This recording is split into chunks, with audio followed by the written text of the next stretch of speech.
I was only supposed to translate the meeting. That was it. A private room, a polished table, 4 people in expensive clothes, pretending to be calm, and me. The translator they hired because apparently everyone wanted to sound precise, respectful, and professional. At least that's what I thought. Then I heard my name.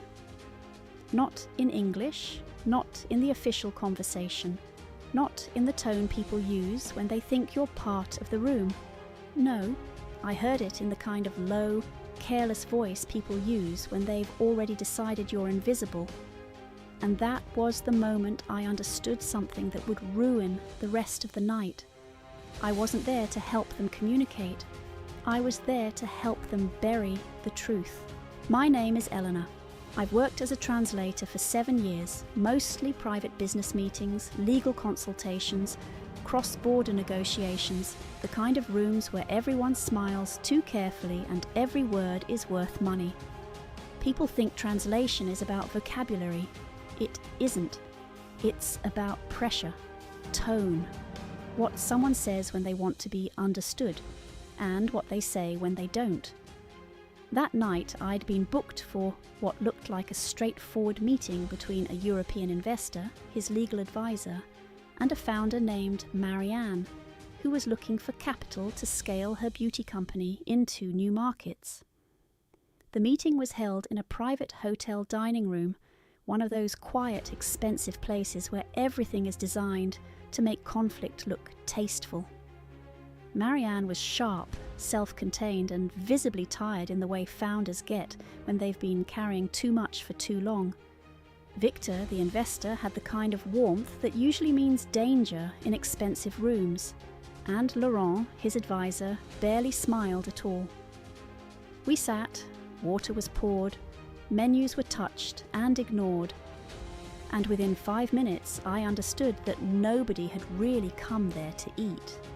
At first everything sounded normal: expansion, distribution, brand support, operational partnership, the usual polished language people use when they want control to sound like opportunity.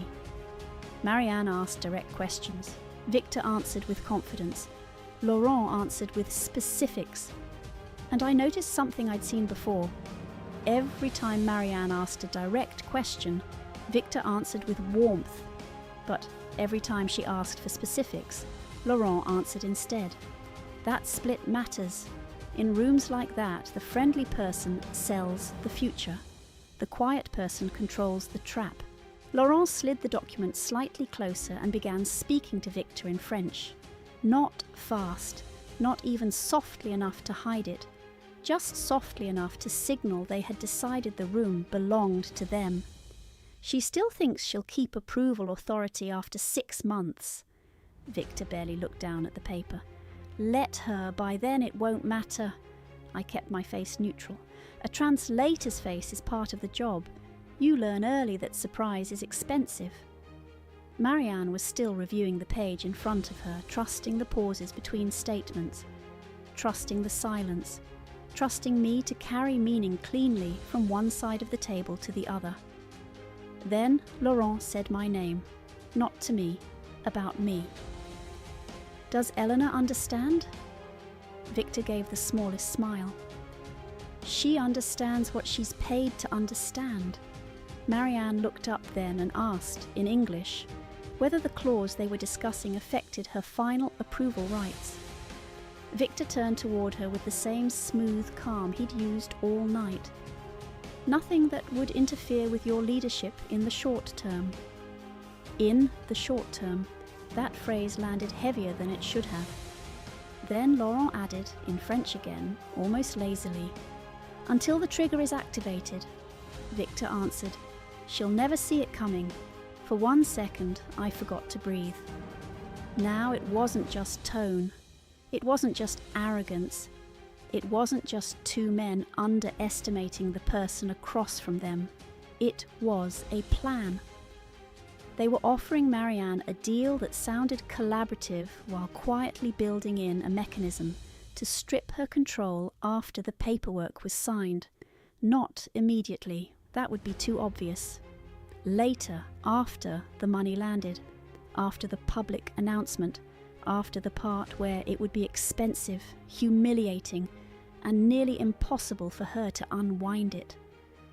I looked at the clause again, then again, and there it was, hidden behind formal language, buried inside conditional governance restructuring tied to performance thresholds and board protection rights. Technically legal, morally rotten. And now I had a decision to make. If I translated only the official answer, I would be doing my job. At least the version of the job people like Victor pay for. If I translated what was really happening in that room, I would be doing something else entirely.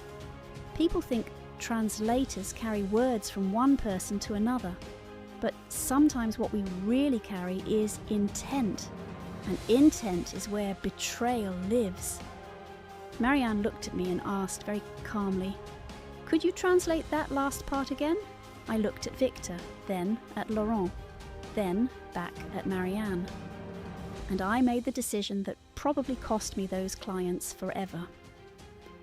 His exact words were that nothing would interfere with your leadership in the short term, I said. Then I paused. But the private comments being made alongside that answer suggest the opposite. The room went completely still. Victor's expression changed first. Not dramatically, just enough. The warmth disappeared. Laurent turned toward me fully for the first time that night. "That is a misunderstanding," he said. "No," I answered him in French, then in English for everyone in the room. "I am translating." Marianne didn't say anything right away. She reached for the document, pulled it closer and asked me to repeat every line they had said around that clause. So I did. Carefully. Exactly. No embellishment. No revenge in my voice. Just truth. And truth in the right room is more than enough. By the time I finished, Victor looked offended. Laurent looked exposed. And Marianne looked like someone watching the floor crack beneath the building she had almost agreed to enter.